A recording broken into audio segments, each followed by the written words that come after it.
Hello, everyone. Welcome back to Play On. My name is Candace. I'm Rob Mackay. And this is Pearcey. We're back into rugby. How good? Nice, Pearcey. That was smooth. Yeah, so good. So glad that we were hosting Perth Sevens as well. That was really fun. I love that you're kitted up for it, Candace. Yeah. Even though it's a super muggy morning here in Sydney, so hence the it's steamy as all Sevens get out vest. here as well. We had a couple of days of rain, good rain yesterday, but this morning it's as steamy as a Turkish Paying bath. the price now. You look great in gold, Candace. Suits you. Yes. Hey. I'm only seeing your left half, so I'm presuming the other half's got the Canadian jersey on it, does it? Yeah, it's a little maple leaf. Considering it's the Winter Olympics, I'm just really hoping Canada does well. How good's the Winter Olympics? Can we just briefly touch on that? Oh my God, that poor chick with the broken leg. And Lindsay Vonn. Oh yeah, isn't she in her? I'm glad she's come back. She's had a long career. But more importantly, can we talk about the penis injections? Yes. Did you hear that? Yes. It's meant to get better lift or air. Yes. I've got to say, there's a few things in sport that are just not worth the price of admission. Like a functioning old fella. Yeah. I'll take that long term over an Olympic gold medal. Yeah, and putting acid. Oh, no. So wrong. Those bloody Norwegians, who'd have thunk it, eh? Yeah, look, that's commitment. Yeah, that's one word for a Pearcey. I was out on the bike this morning talking about a friend at a triathlon who was following in a eventual state champion who won her state championship, but mid-bike leg, she muddied herself. Ew. And still finished. Can you imagine the chafe? And she got the state title, but not worth it. Not worth it. Go and clean yourself up and come back next year, I reckon. Well, I just want to know in the Winter Olympics, who's policing those injections? I mean, just have a think about that for a minute. No, that's let's go on with rugby. No one in rugby is injecting their old fella, I can assure you.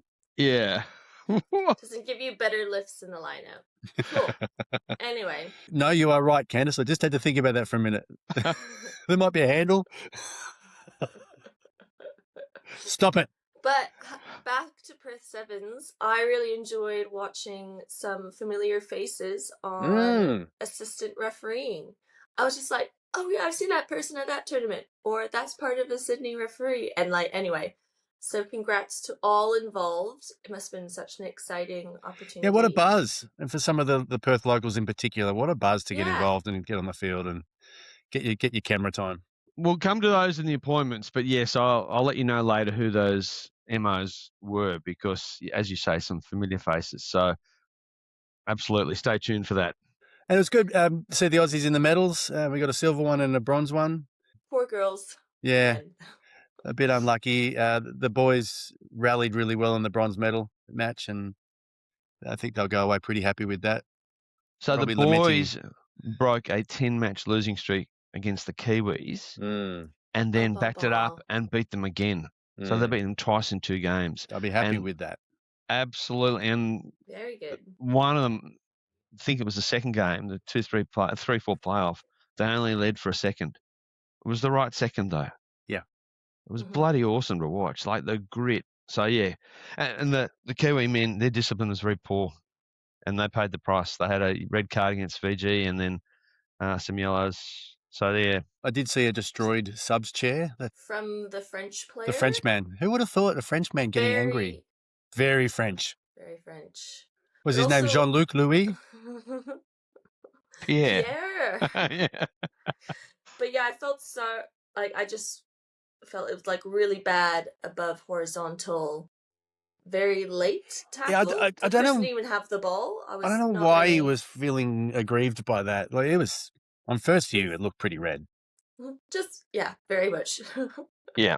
Good call out by the team out because clearly it happened after the ball left and they had to bring it back to review. Looked like it was sort of midfield, so I'm not really sure what happened after, I guess, for them to call it back, but I only saw the highlights. And then we have AJ awarding tries. Yeah, come on, mate. Behind the taking the piss. Line. Yeah. Oh no, this was really outstanding work. This was sensational work. No, he was on his wheels, and he had to some be jet boots, because the player ran round to score behind the post, and he had a defending player coming at him, and AJ was right there behind the dead ball line. So if he did go dead, and we saw that in the previous week, if he did go dead, he was Johnny on the spot. So that was serious work in serious heat because it got up to 40-odd degrees in Perth. So, yeah, that's great positioning. Like, you can't do better than that. And it wasn't like he just had to go for a 5-metre walk into the end goal. He had to come from depth because it was a long play from out wide and in. So lots going on there. That was really good. Mm-hmm. Love it. Do you guys feel, I realized this when I was doing a bit of sevens over the weekend, that when for the referee, I've been sort of standing in the middle and they're when they're just waiting to touch it down. Yeah. I've realized I should probably stand next to them because I realized I was in the way of someone wanting to go for them. Yeah. Depending on which side they're going towards the end goal area. How were the Mick Wales sevens? Yeah, it was good. Very steamy. Everything started on time, well organized. Yeah, mix of country teams, Prem and Sydney teams. But yeah, it was really nice. I got one of the finals for the women's country final, which was really fun. Nice, Candace. Well done. A little law knowledge that I was debating in my head. I did get it wrong, and then I clarified after the match. But it didn't really matter in the game because it was a bit of a blowout anyway. But held up in goal in sevens. Yeah. And I was just debating in my head, is it the old law? I know there's no goal line dropouts. And then I just went with what my second thought was, which was a 22 line dropout, which is wrong, everyone. It is very much a 5-metre scrum, which is what I was debating in my head. And that's a tip for new players. When you're switching between 15s and 7s, you need to go and just do a little quick cheat sheet on the 7s laws because they have a whole bunch of things in them that aren't now in 15s laws. Or more to the point, 15s have got other laws that... Or you can do what I do and just say, hey, Rob, remind me what the 7s laws are. Yeah. You'd be surprised how many people ask me that question when I go to a 7s tournament. I'm not surprised. Just get a binder and just have it highlighted. The blue folder of truth. That's what we need. Copy that? The blue folder of truth. I was going to take it. Goes to every game. Ready reference. It's there just in case. There. Yeah, absolutely. Within arm's reach. Yeah, it's all right there for me too. Yeah, well, that as well, right? But that's there in case someone's got. I'm not sure. So here it is. It's got tabs. It's super organised. Like we spoke of before, I'm happy just to Dennis Denudo it. That doesn't feel right. So Candace, to your point about positioning though, that's a really key thing in sevens, and even at the highest level, which we've been watching the last couple of weeks, it's hard. We've seen a couple of times the referees have run through the channel that they're playing through. They've got out of the way really quickly, but still, it's hard to get out of the way sometimes, particularly when you've got teams who don't have a lot of shape and structure, Fiji. And some of them, I was going to say, some of them like Fiji, they don't look like they have shape and structure, but I can assure you they are trying to identify swing back to get the referee in the way. That is a very deliberate ploy from them to get the referee in the way. Yep, absolutely. Absolutely. And there was I saw one, I think it might have been Ella. She got her jet shoes on and realised, oh, hell, I'm standing next to the player. I might need to ease off a bit here so there's a bit of space around. There's a little bit of helter-skelter going on with a few of the teams, a little bit of Charles Manson. It's good, and the referee's got to be aware of it. Correct. And again, tip of the day, stay mobile. You can't be flat-footed. You got to keep moving. Just keep moving, even if it's only slowly, so that when they go, because a lot of the time they're passing backwards, they're running circles, doing multiple switches, and you're sort of pivoting your head like something out of The Exorcist, and then they just go bang. Yeah. And that's when there's parts of the game where it feels like there's so much space on the paddock, and there's parts of the game where it feels like, why is everyone standing where I'm standing? Yeah, correct. Yeah, keep moving, keep your eye on the ball. Yeah, be on your feet. Exactly. Absolutely. We had some good finals teams in Perth as well. So Kat Roche did the women's final, and Jess and Tiana on the line. So we had an Aussie and a Kiwi on the line. So, nicely balanced in terms of neutrality. That was wonderful. Then Nick Hogan did the men's, and our very own Louis Trisley. Whee! Nice work, Louis. And look, I think that's a bit unusual in a good way, in that usually they put people from the full-time circus on the finals to So to see Louis there, that was bloody awesome. I think we all know that Louis probably has what it takes to get there. And that's a little bit of a dip of, okay, we hear you. Bring him on through. And we've spoken before, the Sevens circuit is a great pathway for some guys. And it's usually the extremely athletic guys, and Louis is one of those. Yes, love it. There was a brief coachable moment too. I think it was Fiji, New Zealand men, and been some foul play. But then a try had been scored. And so the referee engaged with the AR and said, foul play, yes. Okay, let's award the try. And then having a bit more of a chat. And the ref goes, hang on, who was the foul play against? Oh, it was against the try scorer. Oops. Whoopsie. All right, we'll come back.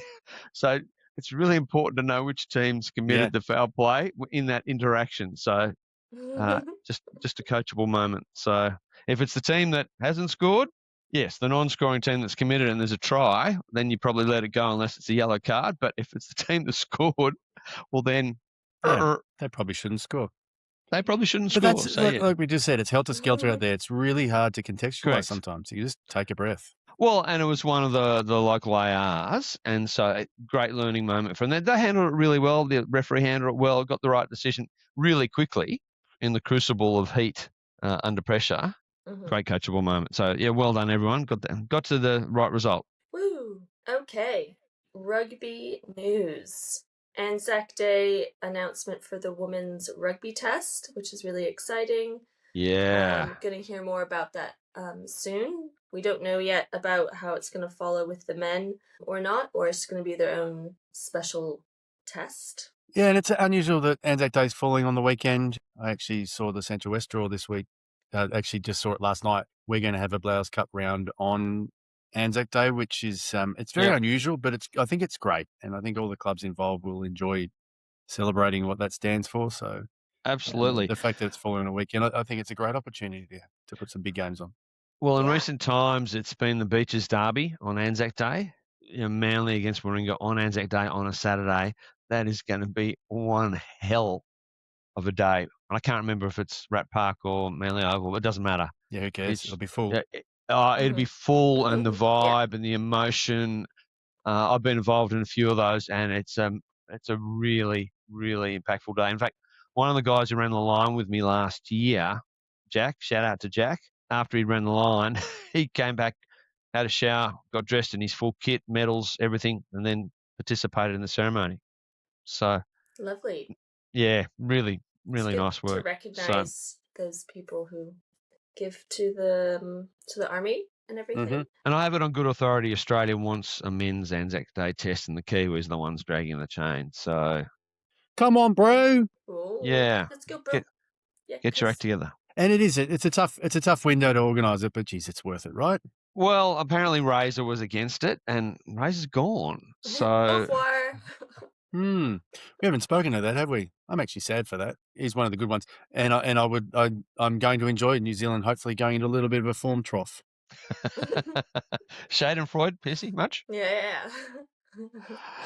Here we have more rugby news. We didn't touch on it last week. Bundee Aki backchat. So we got penalised for backchatting. Yeah, come on, Bundee. Be better, mate. Has 4 matches of a 4-match ban. And look, he has been a sensational role model in so many fronts. So I suspect he's being held to a higher account, but with good reason. He's front of house for the Irish rugby, and they can't have him doing that. Yeah, and he knows better. He's been around for ages. But look, as someone who's entering his rugby twilight, it's hard to keep that temper in check sometimes. Are you telling us that you're a cranky old man, Pearcey? Is that what you're trying to tell everyone? Exactly. Okay, noted. Tell me you don't feel me, Rob. Oh, are we going back to Norway again? World Rugby Rankings? Oh, yeah. I got to tell you, that was still happening. They're still having rankings, but they're no longer important because we've done the World Cup draw. Is that right? Yeah. Well, they certainly don't have as much. We can now go into a 3-year phase of not giving a shit about them. Yeah, that's right. But I got to say, there's been a lot of movement at the station, and not just where you might expect. Yeah, funnily enough, England playing Wales had no impact on rankings, which says a lot about everything, right? Yeah, that was interesting. France jumped over Ireland to go to 4. Ireland dropped to 5. Italy are now 9th. Woo! Jumping Scotland, who are hanging on to the top 10. The only thing that helps the Scots is in 11 is Wales, and there's a bit of a gap there. So awkward. But then down lower, because we've got the Rugby Europe Championship. Yeah, I saw that men's down. Is underway. There's all sorts of mischief down the table. So Netherlands have dropped a spot. Germany's gone up a spot. Russia's dropped a couple. Sweden's gone down. Lots of action there. So, and can we just reflect for a moment? Am I recalling this right from the podcast? And I'll listen back to it just to confirm. But I think I got the prediction of England v Wales wrong in that Wales actually scored some points, but they did come second. I'm reasonably certain that I'm the only one that predicted Italy over Scotland. Is that right? Pearcey, I know I said Scotland, right? I said Italy, and I think I got 3 from. I said England, Italy, France, and I think I'm 3 from 3 and leading the play umpire tipping comp for the Six Nations. This won't surprise any of you to know that I wrote down the tips. Oh, France and Ireland, it was full house. France. Italy, Scotland was interesting. So Candace went Scotland. I said Scotland, but I was worried about Finn Russell. And I thought Louis Lionel was up for a big game. So I hedged my bets, but I did go Scotland. And Pearcey selected Italy. So bravo to you, my friend. Well done. And I was thinking about that. I wasn't going to make a big deal out of it, but I'm happy to make a big deal out of it. I was so happy for them. Also, like that end, it was like still 4 minutes of overtime. And then just like Scotland trying to hit. And good on Ben O'Keefe for managing that. It was such a rainy He copped the hit too, didn't he? He was in the way for, there's like a kick, and then from Scotland player had it, but it bounced off, I think, his foot or something, and then a French player got it. Yeah. So then did I see he got clipped as well on one of his running lines? I can guarantee you a French player didn't get it. Yeah. There's no French players in that game. Oh, sorry. Italy. Sorry, I saw the colour in my head. My bad. Speaking of colour, let's go to fashion. What the actual, mulberry. And we talked about this last week. Yeah. I didn't anticipate mulberry. Me either. Was it lilac? Was it mulberry? Was it mauve? I haven't thought, it's not a primary colour. I'm stuck what to call it. And I'm sure back in the 90s I drank something that colour. Yeah. And outputted similarly. It was not flattering in the least. Going back to the cohesion principle, they don't play mulberry very often. I don't think that probably helped them. Mm-hmm. And why wouldn't they just play in white and blue? It's really simple. Mulberry, what? I don't know. Yeah. It's not a color that's going to grow on me, and I hope in a new cycle they get rid of it. Part of me thinks I would love to buy one of them to wear it to training, but yeah, I don't know if I don't think I'm calling it mulberry. I think I'm going pink. So, Pearcey, do you want to draw further attention to yourself, do you? Always. We still need to get you for a Christmas birthday present. I'll ask one of my Scottish friends. We'll get one for you. I used to have a Stade Francais jersey, similar colour, that I wore to really? refs training. They had the pink. Yeah. I wore to refs training for a couple of seasons there. And it wasn't too dissimilar. I don't mind hot pink. We see a bit of that, particularly on ladies' days. It matches my complexion. And the women's team. Yeah, but how are we going to see your face, right? Camo. Is Pearcey here? No one knows. Beard. Someone say something. Oh, yeah, I can hear him. There he is. He's here somewhere. But to your point, Candace, yes, that match went into the 85th minute and it ended on all things held up maul after 30 phases. So Scotland had the ball for 30 phases and they could not crack it. Amazingly, that maul went to ground. So we often talk about the team in possession taking the maul to ground. I'm not sure they would have done that here. So, interesting way to end the game. Would have been a big call to call it collapse by Italy right in front of the posts. But it was damp. There's no doubt about it. It was really, really wet. Yeah, I'm just looking at some photos, and all the photos have got fairly serious rain in there. And maybe that's why they didn't wear white, because the launderer said, nah, not washing white, not today. Well, it was so wet, probably would have come off the pitch washed. The field held up well. Well, it depends which angle you looked at. If you looked at ground level, there was sort of, Lake Como had made an entree into the Atletico Olimpico. So look at you. Yeah. With all your Italian spots. Lake Como is beautiful. I honeymooned there. Yeah. At Lake Como or at Atletico Olimpico? Lake Como. I went to Atletico Olimpico. There was a brothers had a shop under it with some beauty. I've got a lovely set of Italian rugby merch from back in the 2010s over there. What were the brothers? One was a centre, one was a back rower. They had a fashion shop. Oh, did they? Yeah. Of course they did. Bergamasco's, that's them. Yeah. It sounds like a fast food chain to me, but yeah, they had some playing kit, but also just some streetwear. I'll have a Bergamasco with a lot, please. I'll send you a photo of it. It's quite a unique bit of rugby kit. Yeah, okay, righto. Sounds good. There's not many of them I hang on to, but I've kept that one. Trends and talking points that we might have seen through the Six Nations at all? I saw one in particular, I think it was Wales versus England. I guess your thoughts around when a player is obviously trying to stand up after being involved in the ruck or in the tackle, and they're sort of in that channel where the 9 is throwing. Sometimes they can lay flat like a pancake, or they just be still.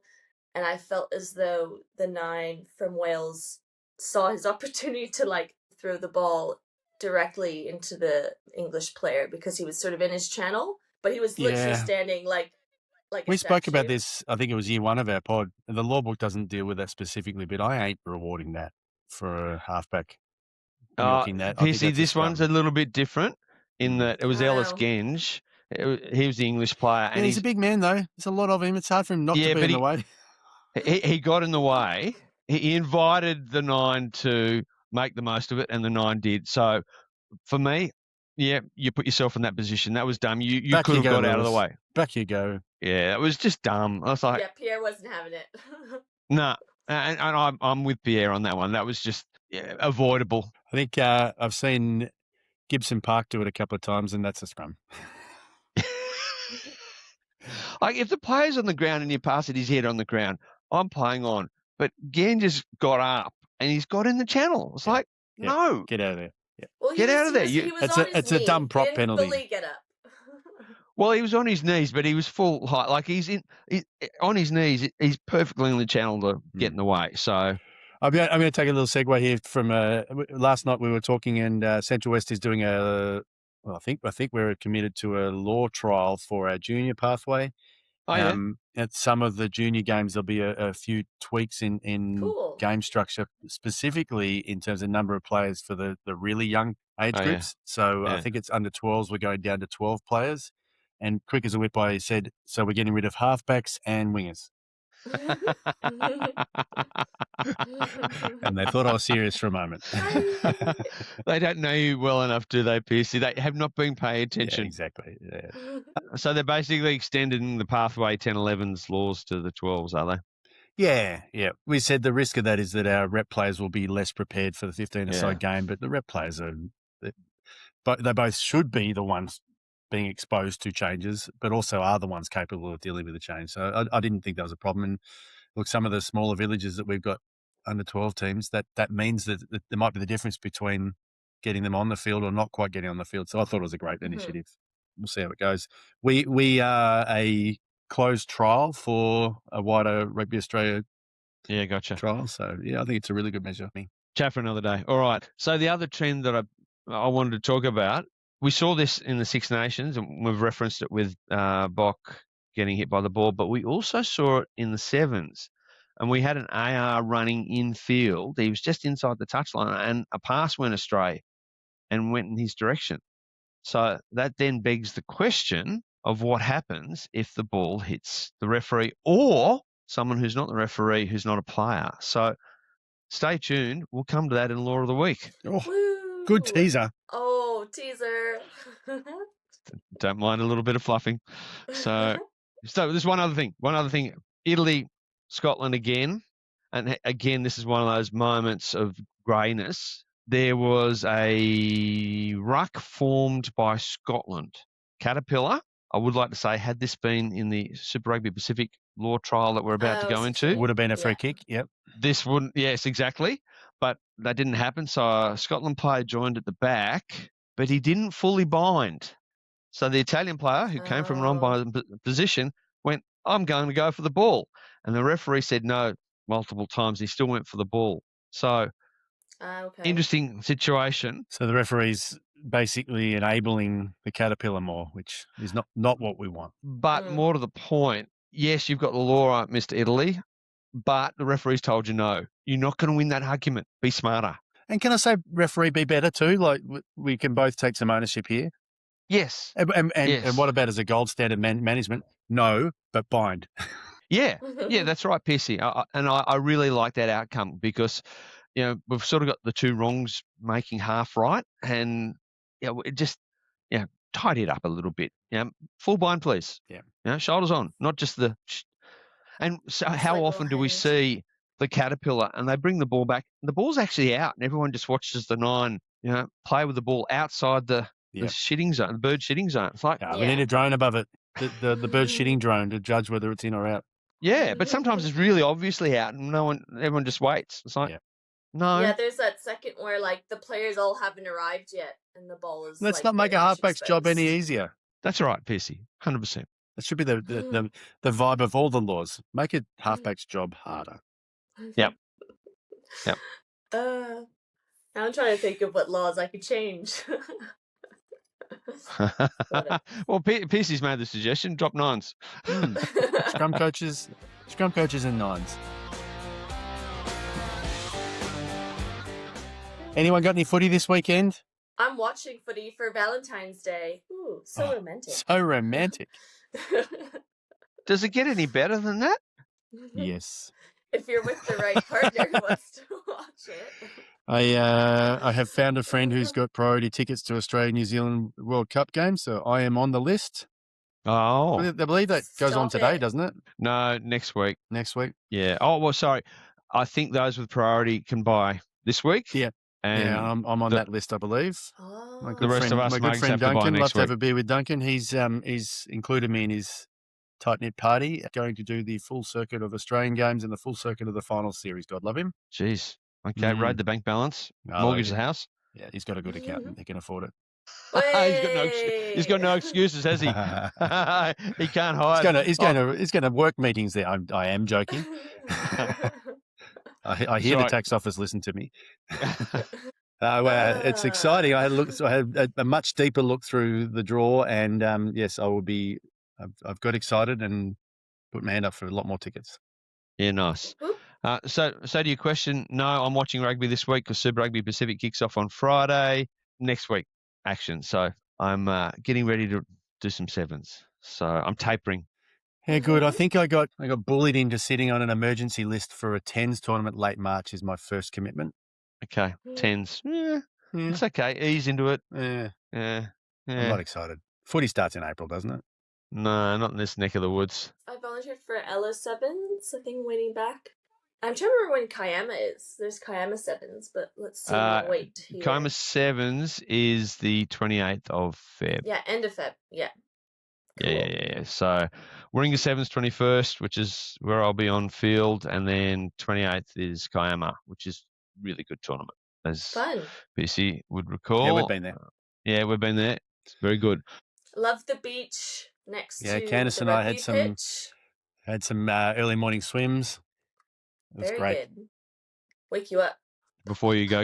Yeah. Absolutely. Tell us about your golden whistle, Candace. I think it's a great one. So our golden whistle this week goes to Kat Roche. So Kat Roche has reached her 100th HSB 7s matches, and she's the 4th woman to do so. And she's there's not many in that club. So not many in that club. I reckon that's awesome. Well done, Kat.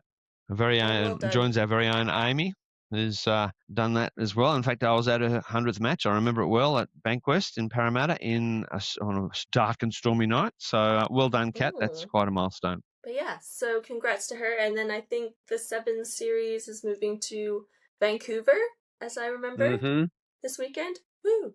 Don't know that it's this weekend. I think there's a break, isn't there? Yeah. Yeah, there's a little gap. Oh, I was like, I wonder how much it would cost to fly from Sydney to Vancouver. It's a direct flight. That's the good news. I know, right? Anyway. Yep. And you don't have to go through the States. That's even better. Yes. So you don't have to worry about your social media, random people thinking you're an immigrant, and anyway. Don't worry. All I would be craving is Tim Hortons. That would be it. So good. Anyway. Wasn't he a really good rugby centre for Australia? No, there's an extra consonant in there. I was like, all right, Rob, I think it's your time to shine, mate. Appointments. They are, my goodness, 6Nations this weekend. Woo. And we've got to do tips as well. So firstly, Ireland, Italy, Holly. Yes. Holly Yay. Davidson in the middle for this one. This is at the Aviva. Matt Carley, Luke Ramos on the flags, and Tempest Tual Trayanini in the box. So who are we tipping? Ireland, Italy, peeps? Ireland. I'm just going to go for Italy. Right. So you're Italy. I'm Ireland. I can't see Italy doing it twice, but you never know. The Irish could be struggling. So Italy for you, Candace, Ireland for the two of us. Yes, sir. All right. Scotland, England at Murrayfield. Woo. England. England. Yeah, I think it's going to have to be, even though the Scots turn up for the Calcutta Cup and they've got a good record in recent times. So Nika Amashikeli has this one. Andrea Piatti and Gianluca Anechi on the flags. Marius of the Vesterhuizen species and Matteo Luperini in the box. And then we have Wales v France. And I'm not tipping Wales. It's in Cardiff. But unless France have an absolute barrier, and I can't see that happening. No. Yeah. So, not Wales. I'll tip France. At 29-0 against the Irish last week, they put the cue on the rack a little bit, but my goodness, and how wet it was. Imagine what they could have done in the dry. So this is James Diamond with Christoph Ridley, Sam Grove-White, so familiar faces to us all. Richard Kelly and Mike Adamson in the box, also familiar faces. So that is the next round of the men's 6Nations.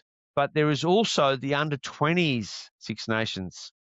My happening. Goodness. And they started last week. So they're running parallel, and we missed last week's appointment, so apologies to those peeps. I'll quickly run through Kevin Brawley from France, Luke Rogan, our very own Luke Rogan, flying the US flag. Yay. And Christopher Allison were in the middle for last week's matches. This week, Ben Connor's got Scotland, England. Luke backs up for Ireland, Italy. And Wales and France is Rue Campbell from Scotland.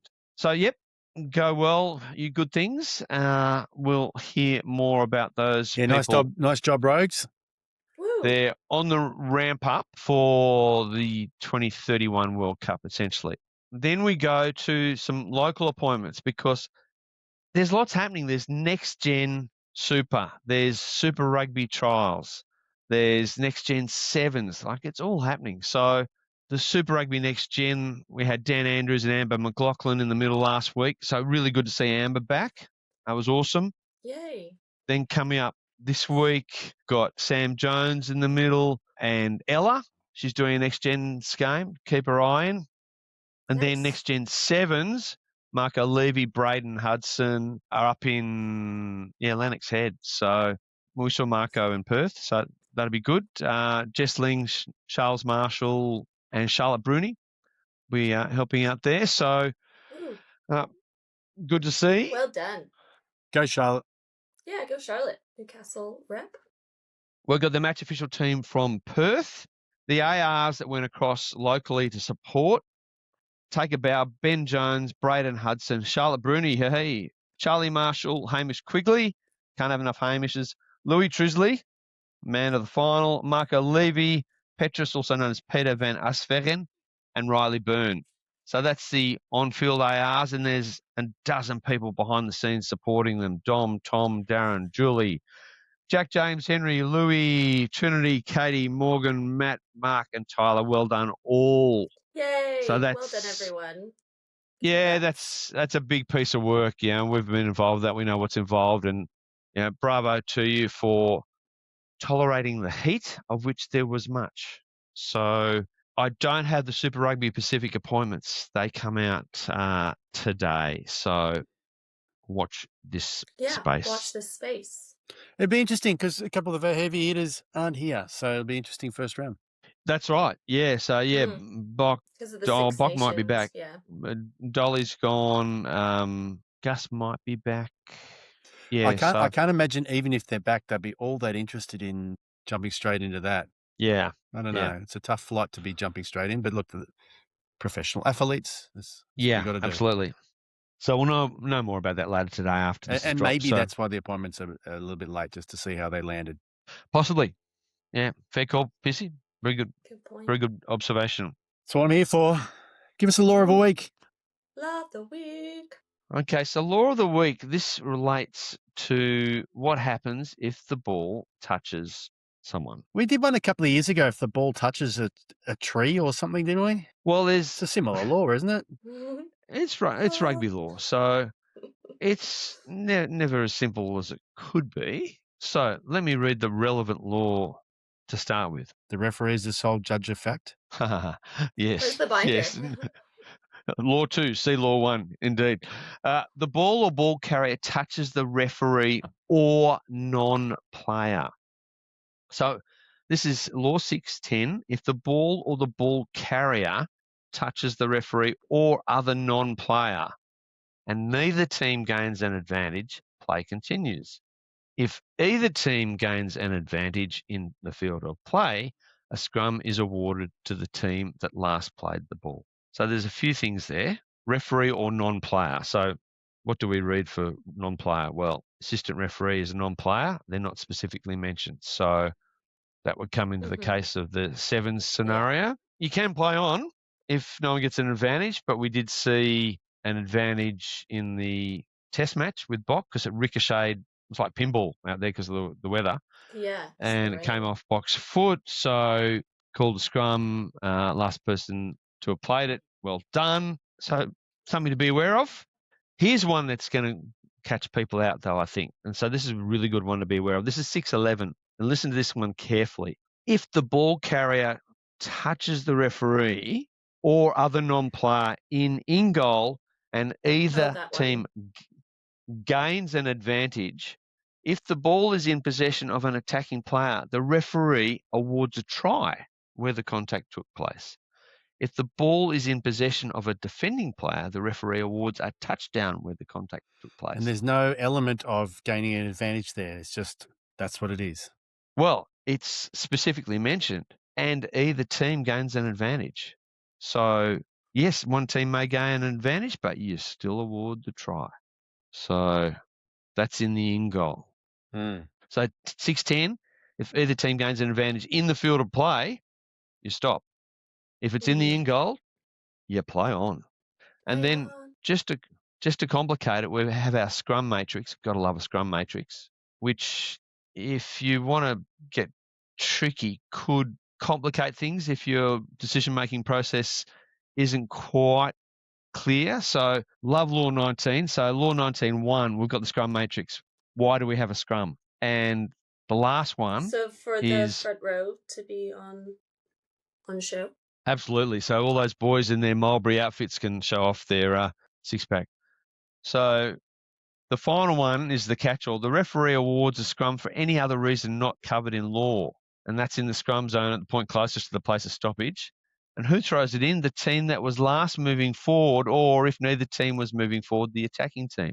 Now, nowhere in Law 19 is there mention of it touching the match official. So we've got a little bit of grey there, but because Law 6 is more specific, you run with that. Cool. It's a great matrix, great intersection. Matrix. Law of the week. You'll be tested on this on exit. Oh, there's a lot there. I love it. I love the new law book. Some good pictures in there. And then there's some bad ones. The throwing at the scrum. Who can hold a football like that? Well, if you're a little fella with little hands, I guess that's how you do it, we need to right? bring smaller balls into the table so you can hold them like that. Well, we haven't really touched on the 4.5 ball, have we? We did mention it. I think it was more of just getting enough data just to see if that's better for the game. Yes, sorry, that's what I mean. We haven't had any feedback yet on that. Yeah, exactly. Interestingly enough, the Aussie women really struggled with restarts, so I was wondering if that might have been ball related or not. But yeah, so waiting to see that data. That'd be really interesting. Awesome. Alrighty, guys. That was another week of rugby. Enjoy your Valentine's Day rugby, wherever you guys might be. I don't celebrate it. Well, just Valentine's Day, just to be clear. I do celebrate rugby. With chocolate. Yes. Yeah. Yeah. I'm just having a lot more celebrate chocolate rugby while watching rugby. That's pretty much what. Fair enough. That sounds pretty good to me. Can't have enough quality dark chocolate. Yes, you can. I'm chocolate free for a fair while now. Oh, Pearcey, I'm so sorry. Yeah. I mean, giving up booze is one thing, but I'm giving on the up shred, chocolate. mate. I'm on the shred. I feel good. Shredding. Yeah? Yeah. Comeback imminent. Look, there are some of us who believe that you're never going away. Look, if my ankles would work, I'd be refereeing for forever. I learned how to tape ankles the other day. Yeah, I went to a taping session. If you've got spurs that are big enough, you don't want to tape them into the connection zone. Taping doesn't make them better with me. Well, yeah. I had my knees strapped too by the Waratahs physio, and I used it next morning to play touch. Jeez, it was good. Yeah, good. New person. Very happy. Whoa. Yeah, absolutely. There's even a video. Yeah, really? Yeah. A few show and goes? Yeah. Oh, no, just at the strapping. Oh, the strapping. Okay. Oh, I was thinking, who's videoing Rob's touch footy? Well, yeah, you'd Pro be League. surprised. Yeah. Pro League. Best not ask. Well, that's a wrap, isn't it? It is a wrap. Hope you guys have a great weekend, and we'll be back to see you too, Candace. You're bloody fantastic then. Danke. Remember, we're on YouTube Right too. YouTube. Absolutely. Watch us on YouTube. I was late to the pod this morning by a matter of seconds because I tried to get out. I did get out of the Lycra, but it was a tight race. So all you YouTube listeners should be thankful that this is streetwear, not Lycra wear. You are welcome. Well, thank you. Thank you all for listening, and see you next time. Bye. Jouer.